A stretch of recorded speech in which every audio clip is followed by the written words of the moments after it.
part of the Press Play Podcast Network. Look up in the sky. It's a bird. It's a plane. This is Jason J. Lewis, the voice of Superman on Justice League Action. This is Mark Wade, writer of Superman Birthright. You're listening to the Krypton Report.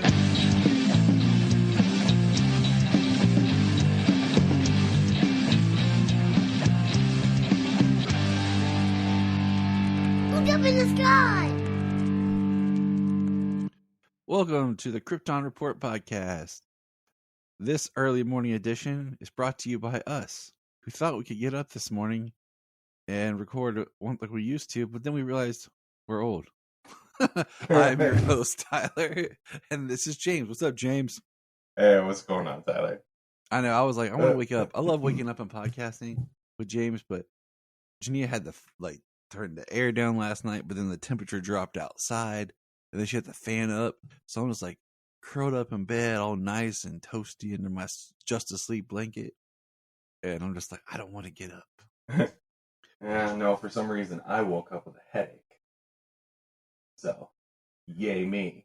Aww. But what are you gonna do? That's not a common occurrence, but you know, it does happen once in a while. Not much in news, other than yesterday, like before this recording, the passing of a comic icon, in a way you could say, Arlene Sorkin, the actress who first voiced and helped mold the identity and basically create the character of Harley Quinn, died. Yeah, that's sad. I mean, I don't know if there's ever been a character as widely spread, as popular, as fast as like Harley Quinn. You know what I mean? Yeah. Like, she blew up in the 90s. She went from a cartoon to the comics to now she's like mainstream. Everybody knows Harley. It's yeah. I mean, I remember listening to her talk on Fat Man on Batman about just, creating the character and where it came from, and they based the character off of her and everything, so Yeah. So she was like physically inspirational for the character. She originally did the voice on the animated series. So along with that becomes the personality, which they already based off of another one of her characters that she had played. So I mean, basically our real life Harley Quinn passed away, and that is incredibly sad. And I think all of fandom knows who she is, and I know a lot of other people do from a lot of other of her works, but as important as she is in the fandom, everybody is going to mourn her as well. That's all I have for news today. Let's all grieve together. But it's sad. I guess that's life, Yeah. Pause 1 second. I gotta go make sure something's okay out in the living room. So we're gonna move on and review the great and awesome and amazing, wonderful television series known as My Adventures with Superman. Ta-da! We saved an episode to do this as a two-parter. Well, it is a two-parter, so we wanted to do them together. We have My Adventures of Superman number 8, 0 Day Part 1. Lois meets her journalism idol Vicky Vale, only for Vicky to make Lois question her loyalty to Superman. Meanwhile, Superman hunts down Task Force X while dealing with a new power. All right, James, what'd you think? Hold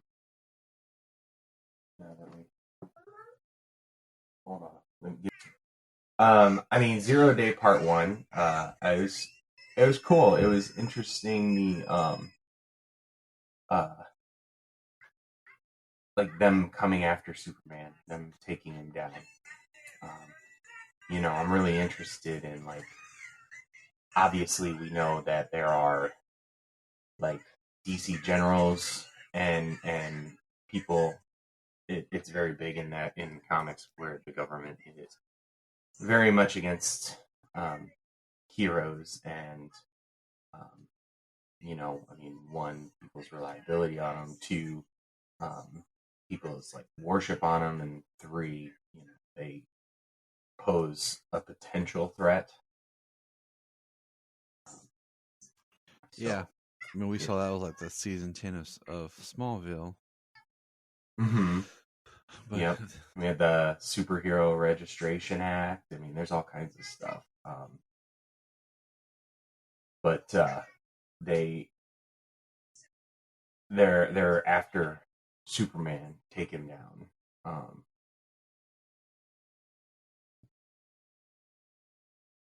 It was a really good episode. I mean, they all are. Yeah. Well, okay. So now we'll get into like the spoiler part of it. Yeah, go. I was trying without spoilers. Yeah, you're fine.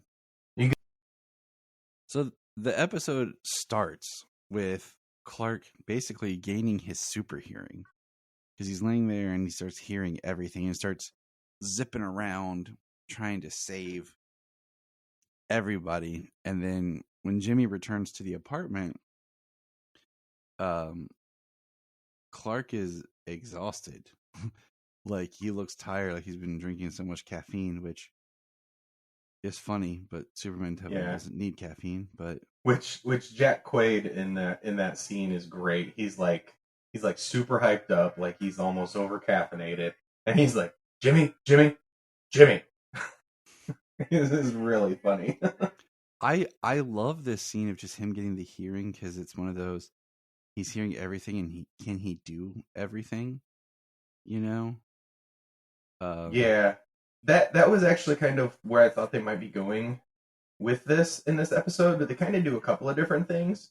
I kind of thought like I can't getting to the point where like he feels like he can't save everybody because everybody needs help for something, which is something we got in an episode, in multiple episodes of Superman before, in different shows and things like that, of where he has to learn to prioritize. Not everybody who needs help actually needs somebody else to come help them. Yep. He doesn't need a super powered person to come save them. Yep. And he has to learn to kind of distinguish and ignore that kind of stuff. And that's not really where they went in this episode. But they did connect it to the Vicky Vale storyline in this episode. And Jimmy's got 1 million followers on Flamebird. Yes. Yeah. But yeah, I thought so. Lois meets Vicky Vale, her journalistic idol. Also, I like that she's got an idol who is an established character in the DC universe. That they're not more like head-to-head journalists, kind of doing their thing in different parts of the world, but all the same age. All the same age, yeah. But Vicky Vale has been doing this for a while. Like, she went to college with Perry. Yeah, she went to college with Perry. She's looking to be, like the editor-in-chief over at the Gotham Gazette or something. And Clark, we get the report that she brought down the Queen Industries scandal, brought down the Falcones. Couple, lots of name drops real quick. Yeah, that was pretty cool. It's Lois and Clark's 1 week anniversary of dating, because he fills a room full of flowers for her. But Vicky's mission is to bring down Superman. And what we have in this episode is why Clark's getting his super hearing. There's another person, one of the Task Force X people that got free, Ghost. I think they called him Mist. Yeah, sorry. And they're talking about Invisible Man doing all this stuff. One of the best parts in the whole thing is the little girl Libby, who is lost. and Superman finds her, picks her up, flies her, uses his super hearing and finds her mom or moms.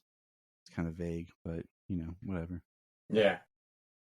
But yeah, with Mist, he basically gets tricked into he's going after Mist, and no one wants to see Mist, so they think Superman's having issues with his powers because he saves Mist but causes a bus wreck and a traffic accident, but nobody sees him save it, so everyone's like, Superman, something's wrong with Superman. Blah, blah, blah. Yeah, he collapses to the ground when he first finds Mist, and he kind of takes over or knocks over a fire hydrant. And then he kind of puts it back. But yeah, he's like getting tired, and he's being a little destructive in saving. And like you said, he saves Mist from getting ran over by a bus or something. But he causes an accident in the process. And then you have the what do you call it? You have Lois and Jimmy who are trying to get interviews with people positive about what's going on with Superman, while she wants to interview people who are against Superman, which really shows a bias in her story. Absolutely.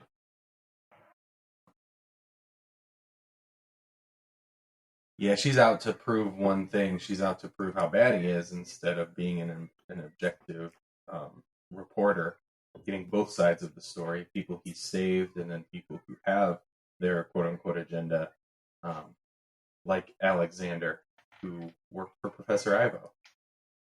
Mm-hmm. Which, more and more, I mean, as soon as the first time I saw him, I thought Alexander, that's probably Lex. But more and more, he keeps popping up, just randomly, as an interview or as somebody who's even just watching something. Hold that thought, because we're gonna incorporate that because I have the similar feelings. Okay. Into just our predictions for the last episode. Okay. Since we only have these 2 episodes to go, and then we'll 9 and 10, correct? Yeah, we'll review 9 and then 10 next week. Yeah. But we have Clark gets tricked into helping Mist, and Lois wants him to take a break from being Superman, but Clark's like, I can't. Normal's not really, my thing. And Task Force X is ready for Superman, basically. Yeah, the Task Force X is actually using Mist to trick Superman into going to free the kidnapped prisoners of Task Force X, because he wants his sister, and they're moving them, and once they move them, he doesn't think he'll ever see her again, or be able to get to his sister. And I don't know if it was their brother or their friend, but he couldn't get there. And he uses that sympathy to trick Superman into trying to stop them from flying out of Metropolis on a plane, where he gets ambushed. So it's basically Livewire, Heatwave, Parasite, Silver Banshee, Slade, all of them attacking Superman at the same time. And him trying to basically flee. And he's getting beat. Let's face it. Like he's getting beat up, man. Like he's trying. And while this is going, like we get some Flamebird people. Bibbo 87. Maybe we get a visit from Trent Krim if you're a Ted Lasso fan. That was one of my favorite gag memes on this episode. But basically, they take Superman down in the park, man. and it's brutal. Yeah. They all attack and beat Superman down. They capture him. I just want to throw this out there. The wonderful Jania brought me some coffee. She's the best. We get another kind of energy boost from Superman, kind of thinking as, the energy powers. As he's trying to take them out one at a time and not really hurt anybody, but Parasite gets him. And then the General and Amanda Waller show up. And Superman's like, why are you doing this? And he's like, General's like, because you're no hero. And then it's to be continued. Man, what episode? Yeah, pretty intense. It's kind of cool to see all these groups, all these different villains, all these different rogues working together. We've talked about some of the differences. We got Heatwave here, with Task Force X, but in Metropolis, obviously the tech like Slade uses, but Silver Banshee and Livewire and Roundhouse. That's the one I forgot. Rough House. Yeah, House, I think. that's the Rough House. That's the one I was like, what is his name again? Yeah. And what then, James does on the weekends. Rough House. You know it. Professor Ivo. The difference with Professor Ivo being a Parasite in this, mostly being his armor, how his armor is able to drain energy, but it definitely has a physical effect on Ivo himself. Mm-hmm. Which they actually have to take down Ivo with their collar because he won't stop trying to kill Superman. Dun, dun, dun. Yeah. All right. Are you ready to do number 9? Episode 9, yes. All right, here we go. My Adventures with Superman, the part 2. We had to do them together. Couldn't do them apart. Too much drama, to wait. Well, we also had Blue Beetle in between them, so yeah, that helped. It did. Superman finally gets answers to who he is and where he came from, while coming face to face with the General, leader of Task Force X. Meanwhile, Lois and Jimmy must find Superman before Dr. Ivo destroys Metropolis. Now, we watched this episode yesterday. We always try to watch it. We wanted to watch it Friday before the kids went off to school, but no one woke up early enough to Sayla was dragging, so we couldn't do it. So we ended up watching this yesterday, during lunch, as a family, because that's what we do. This was awesome. This was a good episode together. We have, Jimmy and Lois can't find Clark. And yeah, Superman's missing. The Newsboy Legion is searching for him. Good old Flip. Yeah. Gabby, Big Bird, Evan. Sorry, I kind of jumped right in on spoilers from the beginning. Yeah, well, too bad. We read the summary. But everybody's out looking for Clark, and what I found interesting is we're in the the start of it, and we have Clark's basically looks like he's in a red solar place, but it's not red solar, I guess. And the General comes in and is telling him. Well, they call it Omega something, same as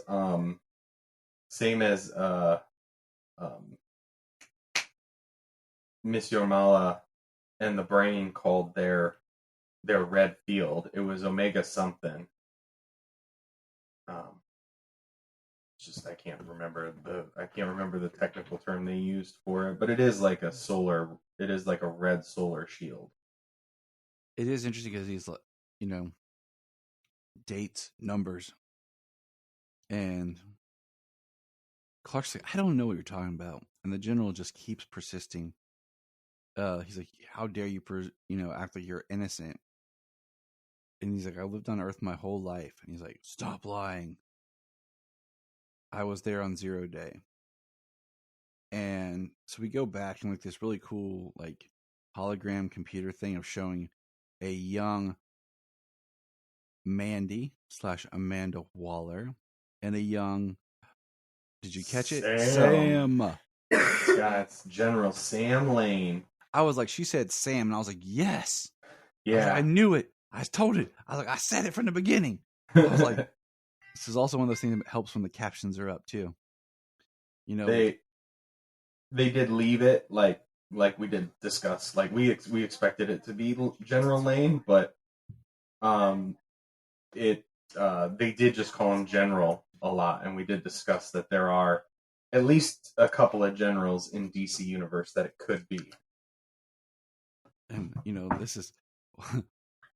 this is Mandy Waller with a hair bun. She has some hair. Younger Sam here in the flashback. They're in a tent, and while they're in their tent, there's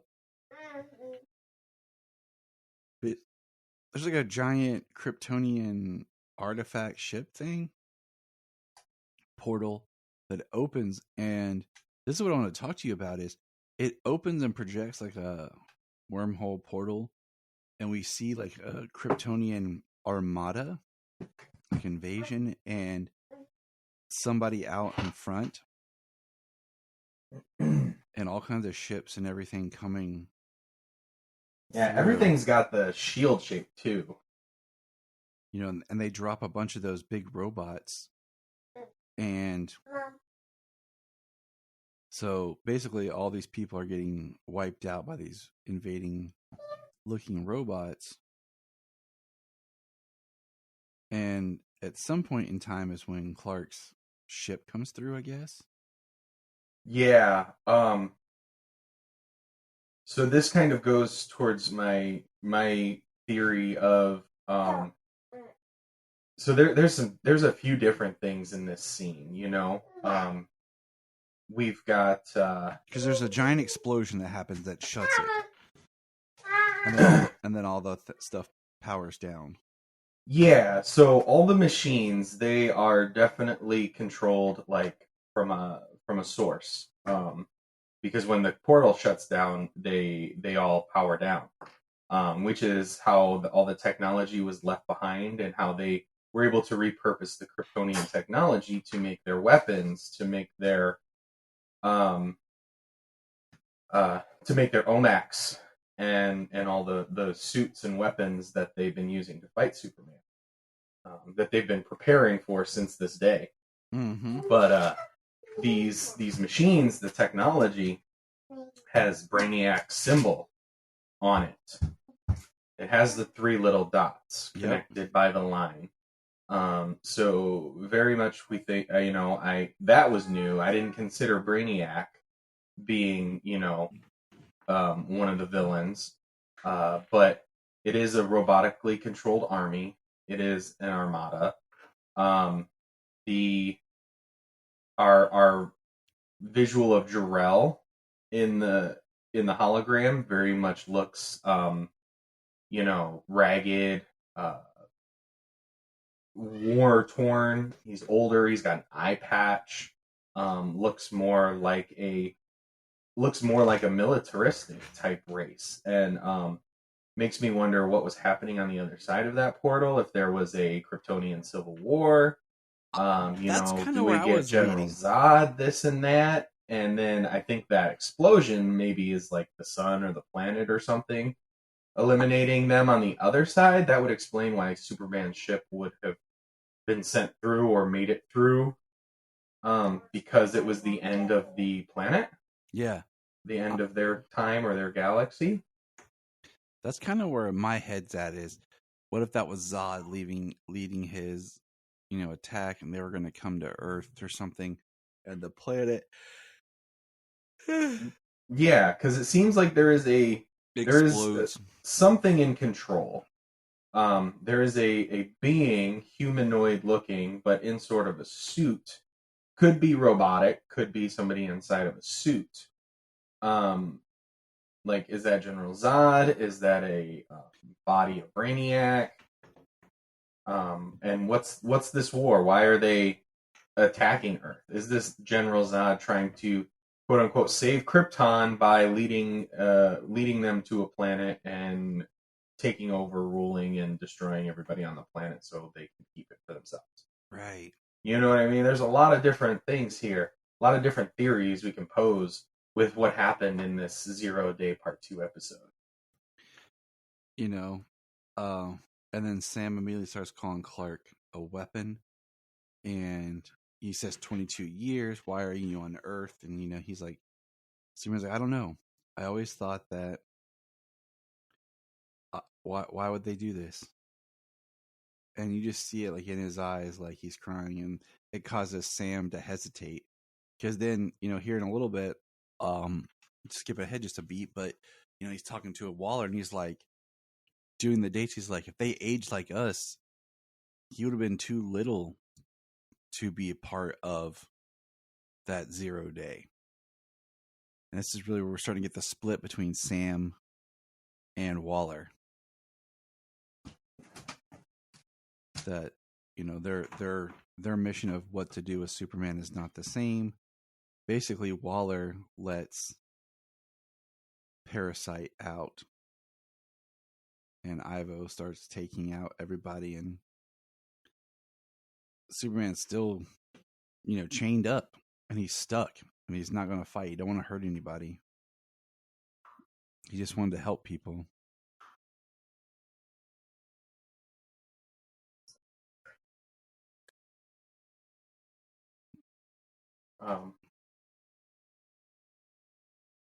Yeah, this is a pretty cool episode. Like the way Superman cries, the way he feels, the way he gets to Earth, you know, or back to, you know, on the planet or whatever. Flip finds him and takes him back to the News Kids clubhouse. And he even thinks to himself, like, am I just a weapon? Like, he's taking what Sam said as if that is truth. He's like, am I just a weapon? Yeah, all the things he can do is, why else could I shoot lasers from my eyes or heat from my eyes or whatever? Why else can I bend steel with my bare hands? So then we get a really good pep talk from Jimmy and Lois, that they know Clark, that, you know, that's not Clark. He's not a weapon. He's a person. He's there to help. And this is where I gave my kids a speech on, you're not destined for anything. You are who you choose to be. You know, Superman is not a weapon. You know, just like the Iron Giant was supposed to be a weapon, but he chose to be Superman and save everybody. I love that movie. Yeah. That's why I have an Iron Giant statue here on my desk with the big S on him. Oh, nice. You know, and then Ivo shows up as Parasite in his giant mech Parasite uniform thing, going all kaiju here on the town, on the city. Yeah, they really like making Parasite into a kaiju these days, don't they? Yeah, like, he's getting the electric, he's growing huge. I like that he gets power from everywhere, though. Like, he steals power from the facility. Livewire juices him up. He's stealing from the city. As he gets bigger, his suit reaches out with like tentacles almost to collect electrical energy from the city, destroying buildings and all kinds of stuff. People are getting hurt, Lois. I have to try. Superman flies off, and this is where Jimmy gets on Flamebird and reveals himself to be Jimmy Olsen, Superman's pal. And Lois like, I'm Lois Lane, Superman's. Her face turns red. Reporter at the Daily Planet. Yeah, that was pretty good. I like that Jimmy showed his face, though. He's like, 5 million followers? How can I help? By going live for my 5 million followers. And, he tells them, like, turn off the power. Everyone turn off your circuit breakers, turn off your power, everything. Let's stop Parasite from being able to get more energy. He's like, Superman. He's like, I know Superman, and he did this. He saved you. He's done this for the city. He's done this for the city. He's done this. And, like, we get this, awesome scene of him using his heat vision to cut back these, like, tentacle things that are just coming from Ivo, like, smashing him all over the buildings. Yeah, it was very much like the tentacles that were chasing Cavill, Superman, and Man of Steel from the World Engine. Yeah. Very reminiscent of that.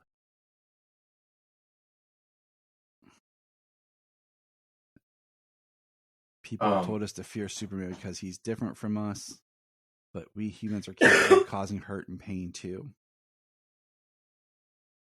Shut off your buildings' breakers, your generators. Do anything you can to starve Parasite of energy. So, and then this is where Superman, concentrating, gets another power in this episode, James. What other power does he get in this episode? X-ray vision. X-ray vision. And he sees where Ivo is inside this suit. And you see that Ivo's kind of like his own heart, and the suit is growing around him. He's not growing, but the suit is growing. That's what I thought was neat. And he kind of does this really cool, like, flies into the suit and rips Ivo out of it. I thought that was kind of neat.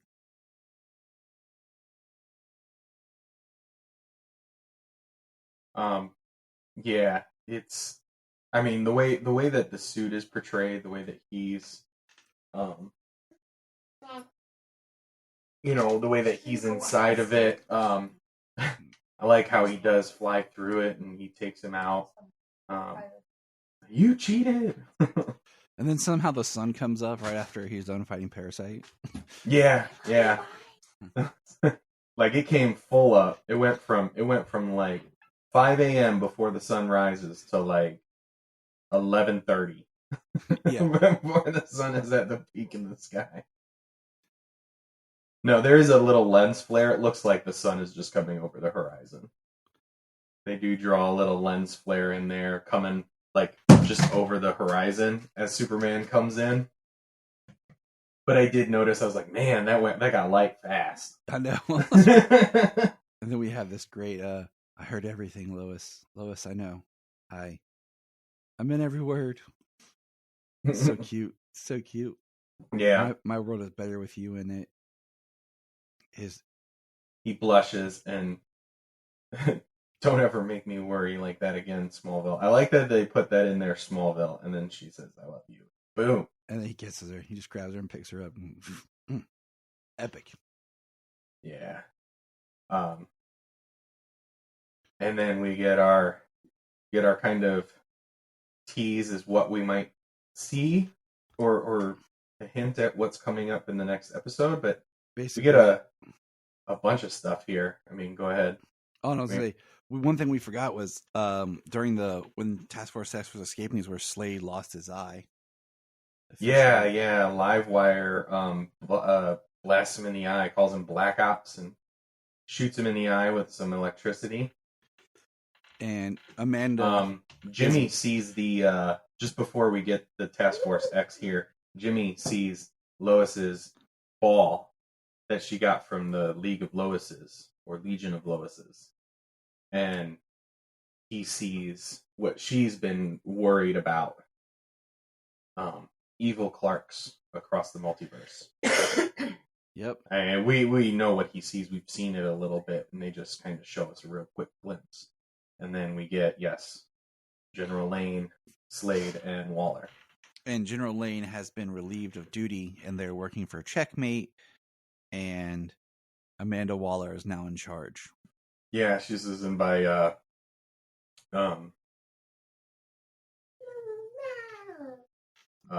I am authorized by Checkmate and the government of the United States to relieve you of your duties. So yeah, the Checkmate is a cool name drop. The Task Force X, we got the Suicide Squad. So, and then Ivo's last invention, the Omega Cannon. All right. Predictions for the final finale of season 1. My Adventures with Superman. So I think in this episode, General Lane ignores something for or about his daughter. I think there's something that happens there.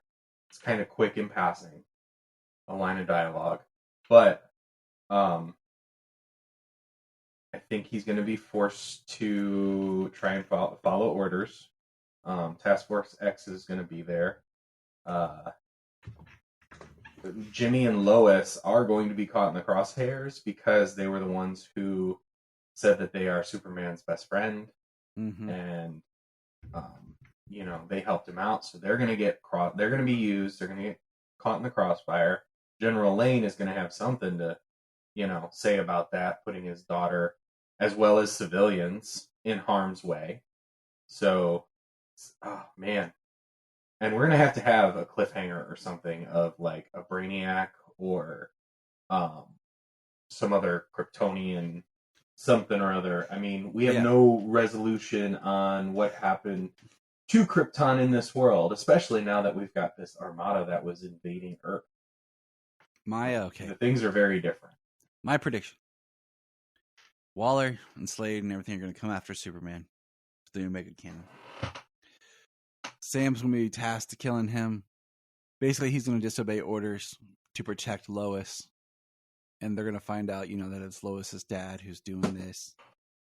And he's going to die. Slade or Waller directly is going to kill him for disobeying orders. And he's going to, sacrifice himself. He's going to die protecting his daughter.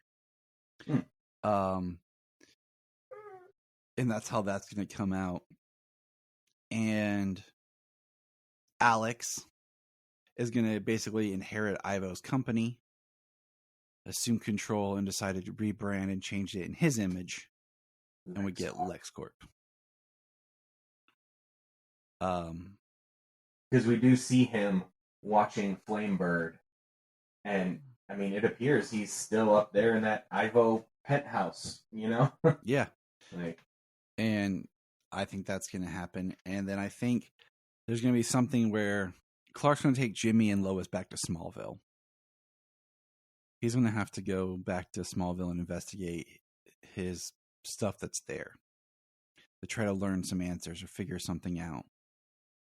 And then I think we'll get some sort of cliffhanger tease of, you said, something to do with what we saw, either the invasion or a Brainiac or some sort of tease like that for season 2. Those are our predictions for the finale of season 1. And I can't wait. And they need to greenlight season 2 right now. Well, I know season 2 is greenlit. I just wonder where they are. That's right. It did say it was greenlit, didn't it? Because they initially ordered 2 seasons, which 20 episodes is cool. My thought is just sometimes I wonder what's the point of some of these series? Cartoons in our day, they'd make a bunch of episodes, they'd have toys and everything. And there's no My Adventures with Superman, kids app game or anything to download and play. There's no toys, no shirts. I'd rock a My Adventures with Superman t-shirt. You know what I'm saying? Oh, heck yeah. That cover image of him holding Lois and Jimmy holding on, Solomon loves this Jimmy Olsen, hardcore. So, I'd love to give him a Jimmy Olsen shirt, Hey, man, he's quickly becoming maybe my second favorite next to, Josh, Hutchinson? Oh, Sam Huntington. Huntington? Yeah. Don't know what names I'm getting crossed there, but you're getting the dude from you're getting the guy from Hunger Games. Yeah, that's it. That's where Hutchinson's coming from. Five Nights at Freddy upcoming dude. But yeah, this Jimmy Olsen just has it's Jimmy, but it has a nice flair to it, a nice, feel.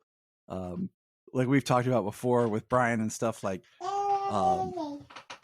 Jimmy, good old Jimmy, Jack Larson is still like the best Jimmy, the original. Well, second Jimmy Olsen, just bringing that spark. But Sam was great. He just didn't get enough to do in Superman Returns. That's my other, favorite Jimmy and Clark dynamic.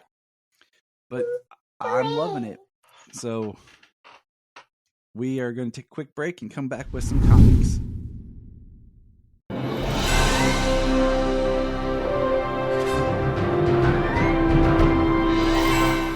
What's up, everybody? Chase Smith here from the Chase Smith Podcast and Cavs on the Break NBA Podcast. And I'm JD, host of the Hyman Podcast, part of the Press Play Podcast Network, and we are super excited to bring you a brand new show starting next Tuesday, the Fanfare Podcast. The Fanfare Podcast is all about your favorite movies and our favorite movies and the best moments in cinema.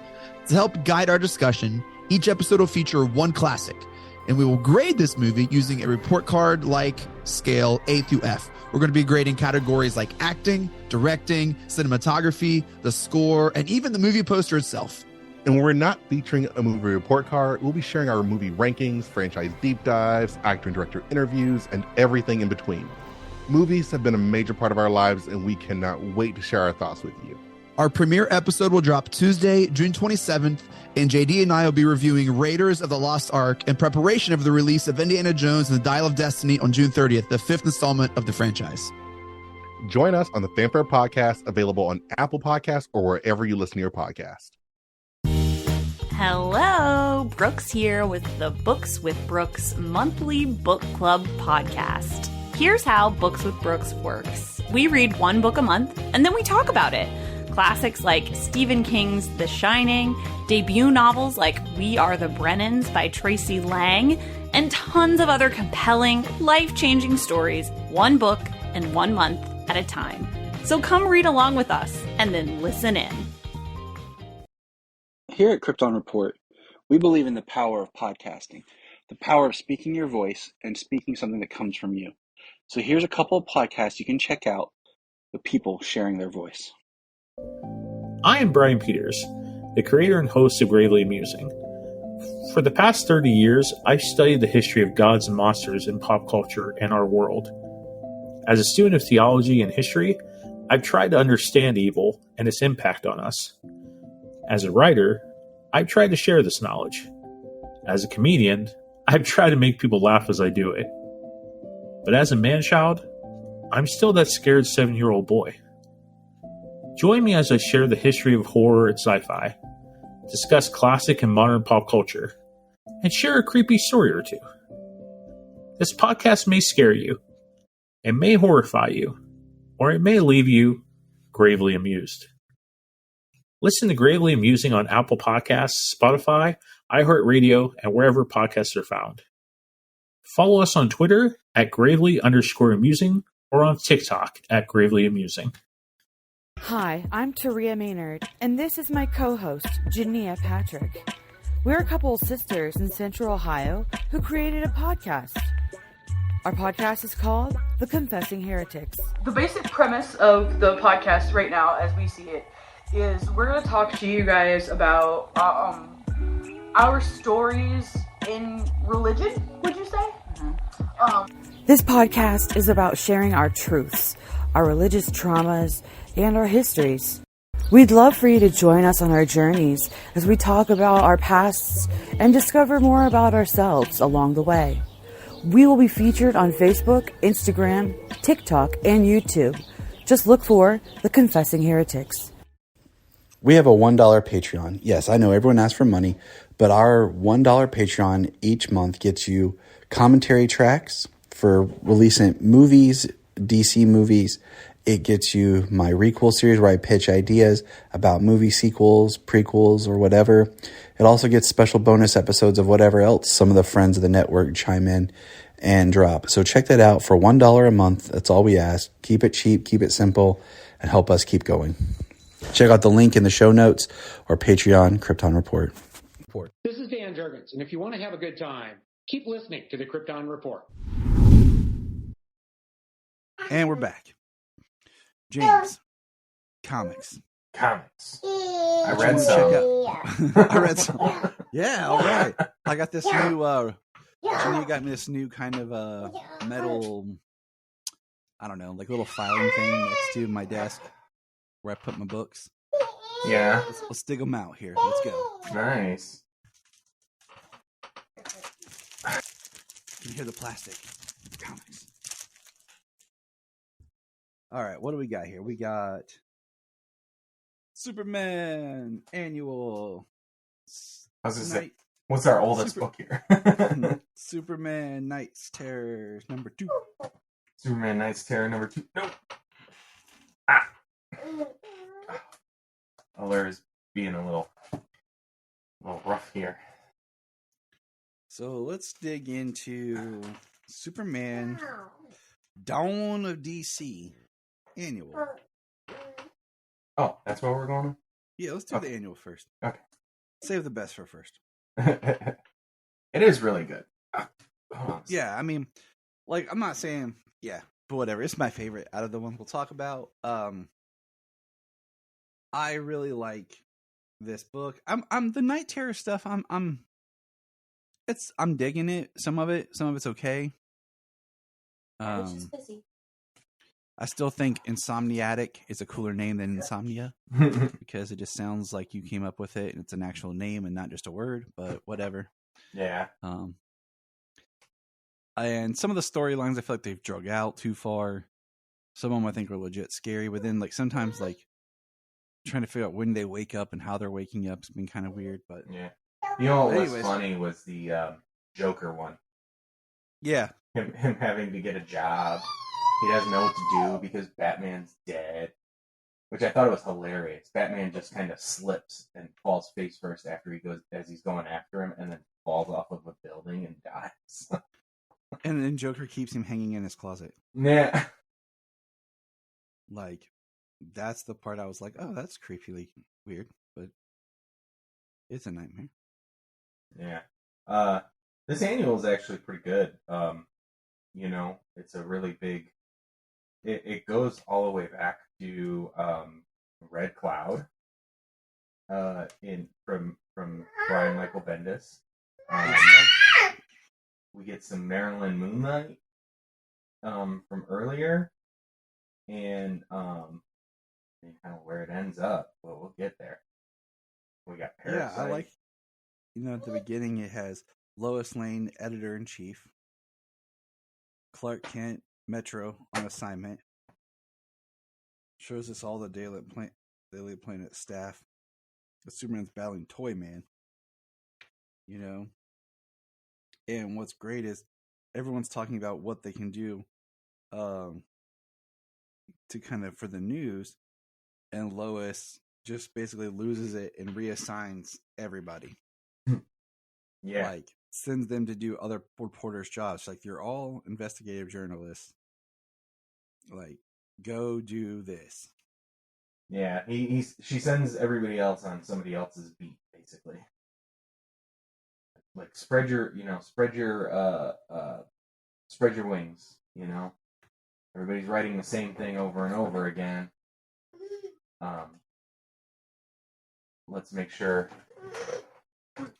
And Steve's is the funniest because he goes to Stryker's Island to interviews with like Livewire, and he's like, she didn't have anything to say about sports. Yeah. And Lois is like, like that wasn't the point, Steve. That is funny though. That is something that I expect from Steve Lombard.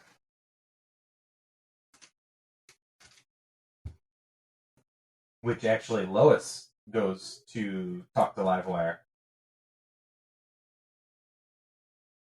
Which is awesome.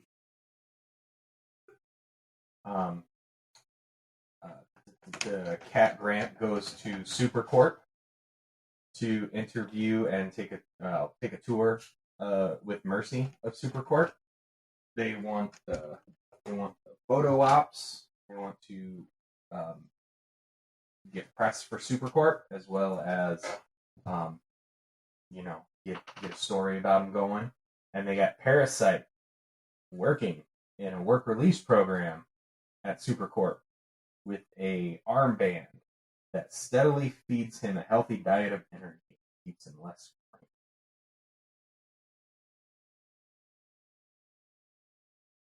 And which I think is interesting. Like,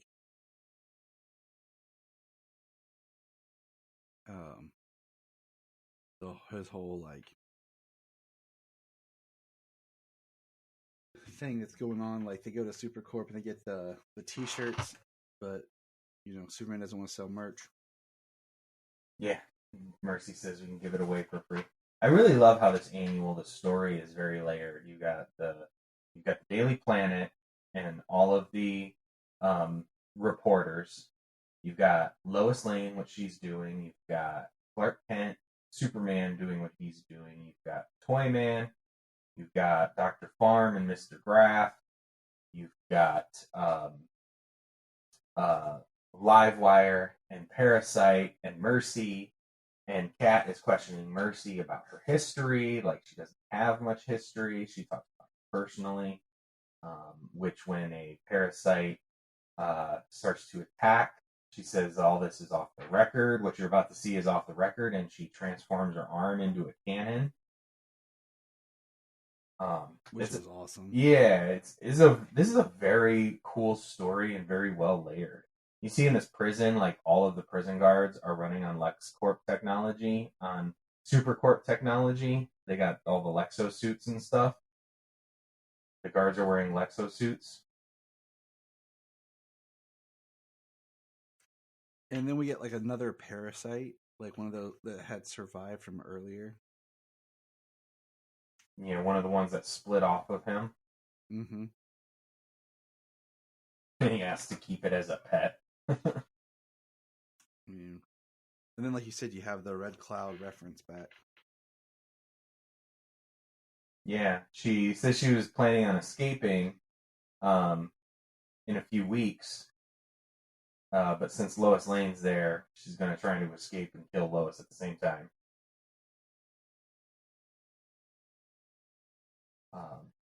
Which Livewire here is more concerned about her fans, having people hear her and hear her story and stuff.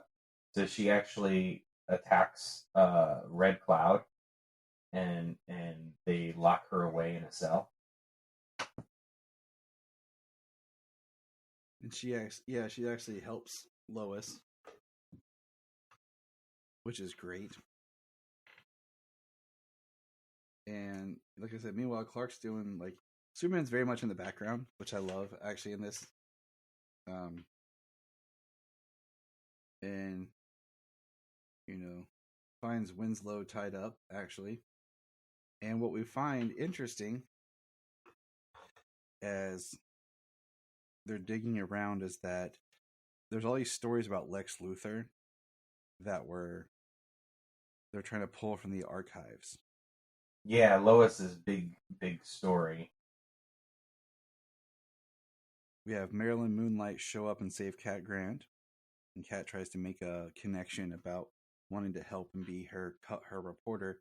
But Lois's big story is, Perry's going for mayor, but basically Perry White's the one responsible for bearing all these stories about Lex Luthor.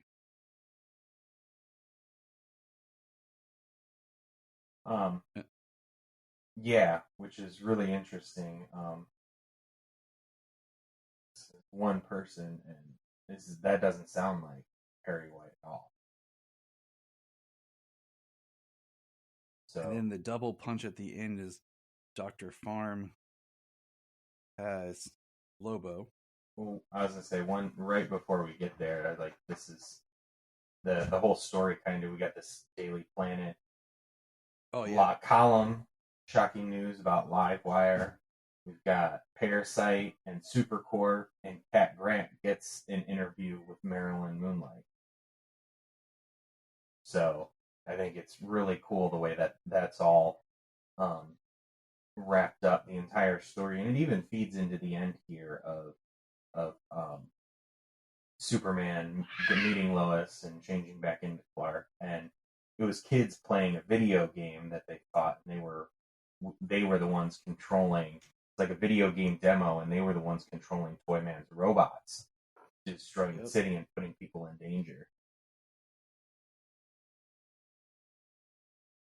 And then we get that's when we get the Perry White cover up, and now we're here with Lobo.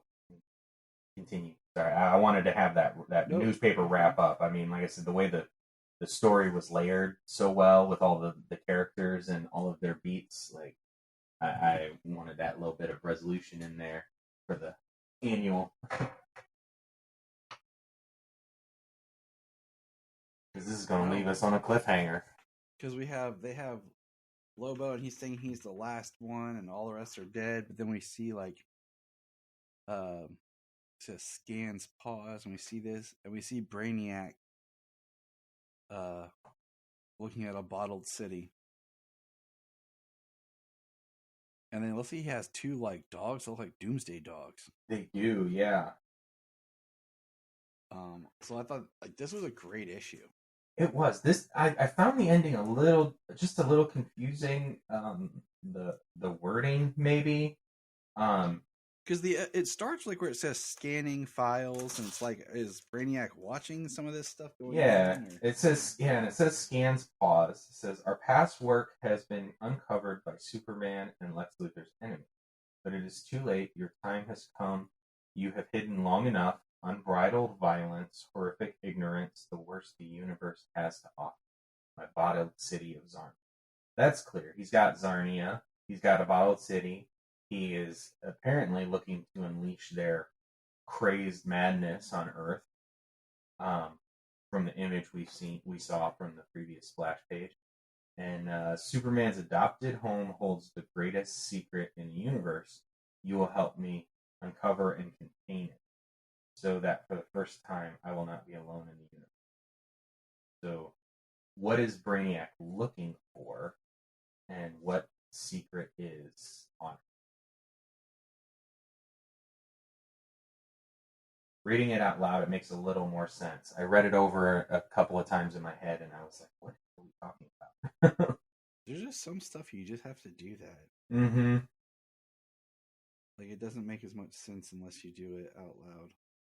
Yeah, those Doomsday dogs look sweet, though.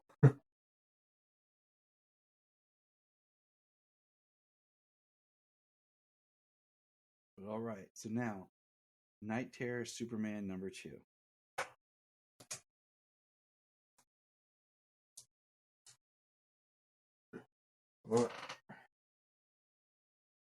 Plastic. The annual is nice and thick. It doesn't slide into this one as well. Need to get one of those plastics that's one of those plastics that's a little more loose.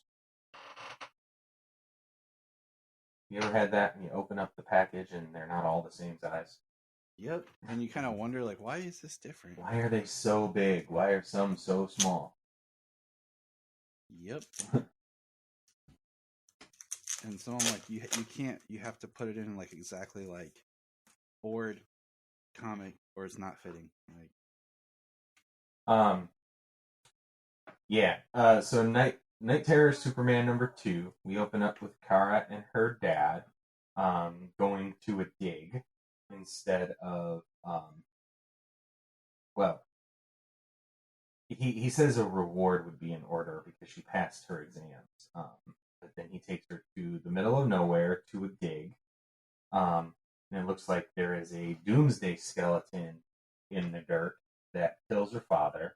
And she automatically says this isn't what happened. She kind of knows that this isn't what's right. This is a dream. She automatically which is really cool. She, for most, they were kind of rolling with the punches and everything. But with her, she's fighting it from the outset. The moment something happens, she's fighting it. This is a dream, and she's being chased by all of these dead Supergirls in all of the different Supergirl suits and outfits that we've seen her in over the decades. Then we pick up where she is with Superman. She decided that she kept fighting them forever, and that she needed to escape her dream, and she ended up escaping into Clark Street, into Kal-El, which is interesting. Yeah. Back in the waking world, we've got the Atlanteans. They've got Superman's body protecting him. They are protecting Earth. They're making sure people are safe, making sure everything, as much as possible, is good and under control while everybody's asleep. Mira and Arthur take Superman to Supercorp, where they hook him up to the machine. They kind of find out, they determine that their ears have evolved for the intense pressure of living under the ocean, and that's what's helping keep them awake. And so Mira decides to work at developing something to help Superman resist it like they do, to wake Superman up. And then they get somebody made of blood. I'll drown you in blood. Who attacks, and Arthur stands to protect. It's a very interesting, like, this whole nightmare, like the different characters of the nightmares, you know? Yeah. These nightmare worlds are almost what we saw in War World, you know? Mm-hmm. Marilyn Moonlight goes to the Daily Planet. She's there. She sees Lois passed out and Kara passed out. Clark is dreaming about Westerns. I don't normally. But the idea of Marilyn Moonlight and Metropolis Past is what's kind of got this Old West, this Western thing in his head. Because if you've been reading the Night Terrors books, you see that the nightmares are supposed to be created by the people who are having them. It's not supposed to be something that insomnia is doing to them, although I'm sure there's manipulation going on, but the world is created by their own thoughts. So Superman and Kara, they walk through the Westerns, they walk through the farm, an apocalyptic world, wasteland, the fortress, or Krypton, either or, and they are on the Daily Planet, the roof of the Daily Planet, where they actually come face to face with Lois. She says, "You have nightmares about a monster made from paper?" She says, "The blank page. I killed a monster deadline before you got here." Anyone want to tell me what the hell is going on? Yeah. I thought that was awesome, but very true to character. Right. Hysterical, yeah. I got a chuckle out of it. So then we get kind of the world rumbling and crumbling around, and we got the return of the Super Reaper, saying they won't be able to save the world. He said something about our past. We need to stop running from it. Talks about her past, her dream with her dad. Our past is crucial to understanding the present and our future. He says, "You're right. You reminded me something else about our past." And that's when we need to stop running from it. And he attacks Super Reaper head on. Throws him into what appears to be like a sun.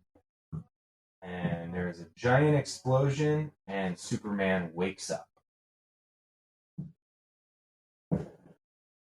As blood is trying to drown Aquaman in blood. You think this is the first time I've had to swim in blood? Blood never quits. Blood is forever, but blood freezes. The grossest popsicle I've ever seen. Lois and Kara wake up, which is interesting as to how they woke up, because they woke up where it seems like they were all in the same nightmare, and Superman destroyed that nightmare. Mm-hmm. So they all woke up. So is it something that Mira did that helped Superman wake up, or was it a combination? Right. You know, was I think he it's going to awesome. wake up for fighting against it or not? I think it's awesome that the Atlanteans aren't affected. I do too. But I need to return to where this all started, the Hall of Justice, and we get a bzz and a Brainiac symbol on a skull on the computer. I have a couple more of like the Night Terrors. I'm just reading them as they drop on the app. Me too. So the only ones I'm keeping up with in real time are the Superman books, basically. Also. But I need to read. There's a few more I need to read on there. Yeah, I need to read a few more. I'm trying to think what the last one I might have read was. I think I'm actually on Night Terrors number 2. I think is the one that is next in my queue there. So the interesting thing though that I'm wondering about this, the Hall of Justice, I need to go back. Is this the real world Hall of Justice, or is this a nightmare? And this Brainiac thing, is this going to be a continuation past this? Is this going to go into Superman number 6? As well as, you know, is this like something happening via Insomnia at the Hall of Justice, and then this is going to continue to move forward with Superman past Nightmare?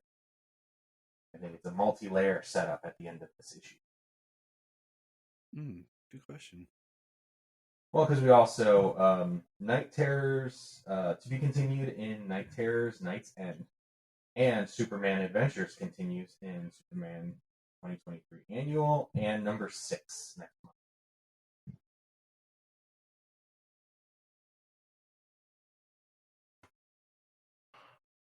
All right, which book you got next, James?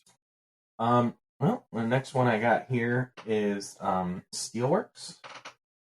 And then we've got World's Finest 17 that I got to bring up on the app. But say, yeah, the kids got my iPad. Okay. So. Well, do you have Steelworks? You want to do Steelworks, and then I'll do World's Finest? They're all on my iPad. Okay. The kids got my iPad. Oh, okay. No problem. Following you. So we pick up where Natasha has been affected by, I can't even remember this character's name, but the invisibility character, the guy who's invisible, who when he moves, he is like a mist. But Natasha, he's trying to upload an invasive program into her suit. They're trying to gain access to Steelworks because he works for the company that was shut down, Ameritech. That's what it was. Well, he was forced to work for the guy who used to be the boss there. But countermeasures in Natasha's suit blasts him off, sends him flying away through multiple buildings, walls, and even a truck, causes the building to collapse.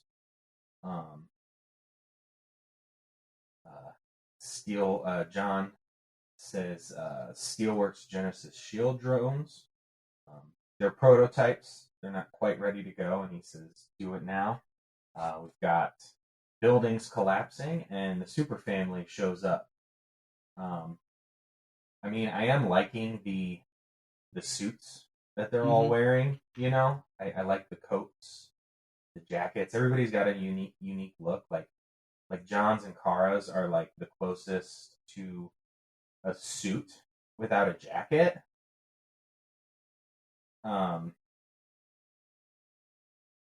then everybody else kind of seems to be wearing some sort of jacket. The twins, Connor.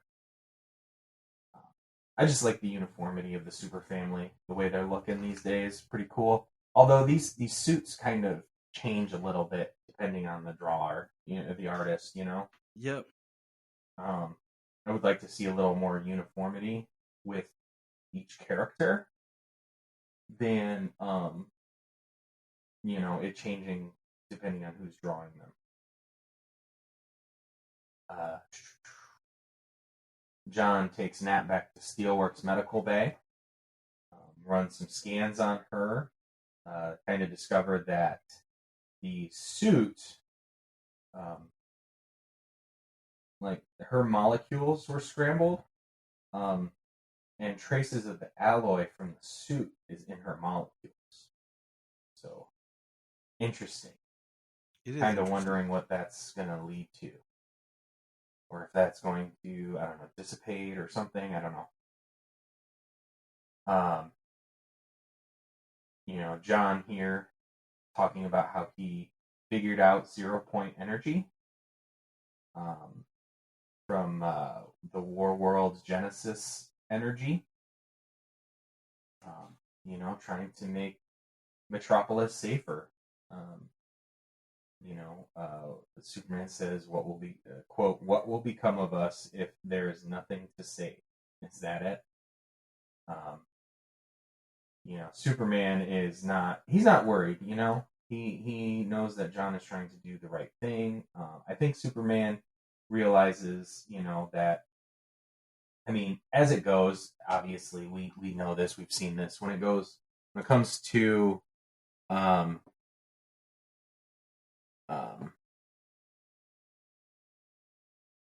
When it comes to the media and the way that this thing would be kind of portrayed is like he's trying to get rid of superheroes, like by making the world a place that doesn't need them. And I don't think that's how Superman really feels. Like, I think Superman understands that he's trying to save people and make the world safer, which he is all for. But if he is needed to save people for any reason, he's going to do that. He'll be there to do that. John and Lana are together. They're discussing, he's weighed down by a lot. John Henry. Him and Lana are talking about the future, talking about the wedding. He says, like, when you got those superwoman powers, which is actually how they got together. Let's see. We go to a Centennial Park where Cat Grant and Jimmy Olsen are celebrating Superman Day, right? Superman Day. Mm-hmm. But we've been promised a surprise this year to coincide with the anniversary of Superman's heroic sacrifice against the creature known as Doomsday all those years ago. So, nice big old Superman Day celebration happening. John Henry Irons showing up.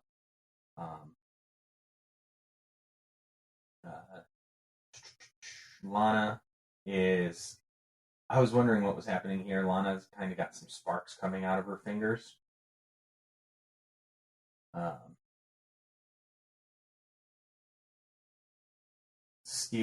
John, now to help me present the centerpiece of our Steelworks campaigns, Superman. Superman joins John Henry on stage, and John Henry releases his device. Then we've got some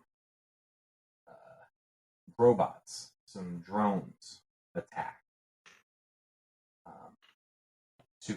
Supers get to work.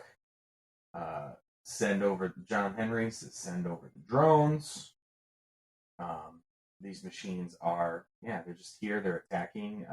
Throw a car in the air. We got Supergirl saving the day. Back at Walker Industries, that's where we are. Charles Walker III. It is his drones who send them. Mr. Carey is the guy who can phase through objects.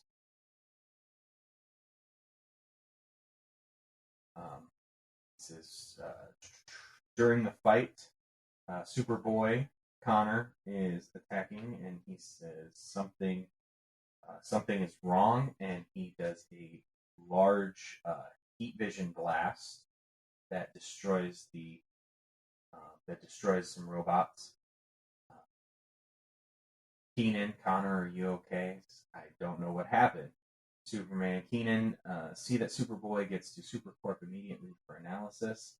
Kara, Otho, and Oso help anyone affected by the blast zone and get them to safety immediately.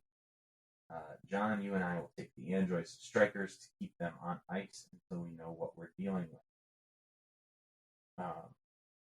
As they are cleaning up, trying to take everything, they've got all this 0 point energy around, see what the 0 point energy can do. We get John, help me, and Lana seems to be transforming back into Red Superwoman. That's awesome. I liked that. I liked when she was like, which was Rebirth Superwoman.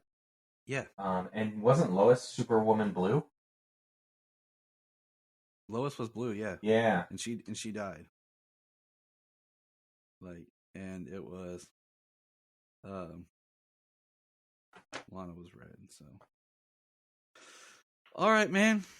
I need to, like I said, I need to get my thing back from the kids, but we'll check back in with World's Finest next time because the kids are yelling and I need to go see what they're doing. Oh, yeah, no problem. Because, children. So everyone check out your comics. Keep in touch. Next episode, we're going to, read some more comics, catch up, and then we're going to try to wrap up our Ruby Spears as much as we can.